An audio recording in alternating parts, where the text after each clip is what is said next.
श्रावण महिन्यातील आज दुसरा सोमवार आहे। श्रावणी सोमवार निमित्त महादेवाच्या मंदिरात पहाटेपासूनच भाविकांनी गर्दी केली आहे। 12 ज्योतिर्लिंगांपैकी एक असलेला भीमाशंकर इथं श्रावणी सोमवार निमित्त भाविकांनी दर्शनासाठी गर्दी केली आहे। पहाटेची पूजा झाल्यानंतर मंदिर भाविकांना दर्शनासाठी खुलं करण्यात आलं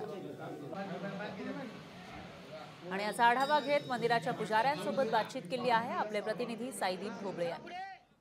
श्रावण महिना सुरू झाला आणि श्रावण महिन्यातला हा दुसरा श्रावणी सोमवार आहे, त्यामुळे भीमाशंकर परिसरामध्ये मोठ्या प्रमाणात भाविकांनी गर्दी केलेली आहे। एकंदरीत पाहिलं तर मोठ्या प्रमाणात पाऊस, दाट धुके आणि या सर्व वातावरणामध्ये भाविकांचा उत्साह या दर्शनासाठी मोठ्या प्रमाणात दिसत आहे। कारण भीमाशंकर महाराज की जय आणि जय शिवशंकर अशा घोषणा देत या ठिकाणी भाविक मोठ्या प्रमाणात आनंद दर्शनाचा आनंद घेत आहेत। आपल्यासोबत पुजारी आहेत। काका, मला सांगा की काय या दुसऱ्या श्रावणी सोमवारचं महत्व आहे?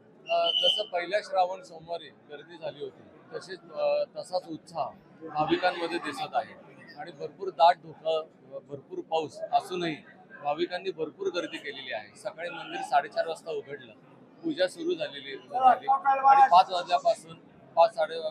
वाजल्यापासून अभिषेक चालू झाले। त्याच्यानंतर ते चालू झालेले आहे भाविकांचे।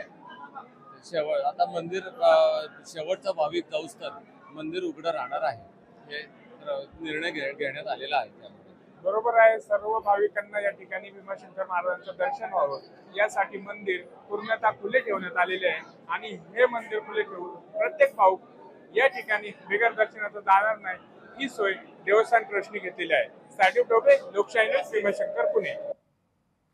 दरम्यान हिंगोलीच्या औंढा नागनाथ मंदिरात दुसऱ्या श्रावण सोमवारी दर्शनासाठी भाविकांनी पहाटेपासूनच गर्दी केली आहे। रात्री 12 वाजता शासकीय महापूजा आणि नागनाथाला दुधाभिषेक घालण्यात आला। यानंतर 2 वाजता मंदिर भाविकांसाठी खुलं झाले। दरम्यान यावेळी देशभरातून शिवभक्त नागनाथच्या दर्शनासाठी दाखल झाले। पहाटेपासूनच दर्शनासाठी भाविकांच्या रांगा या ठिकाणी पाहायला मिळत आहेत। लोकशाही मराठी ऐका, पहा, जागरूक रहा।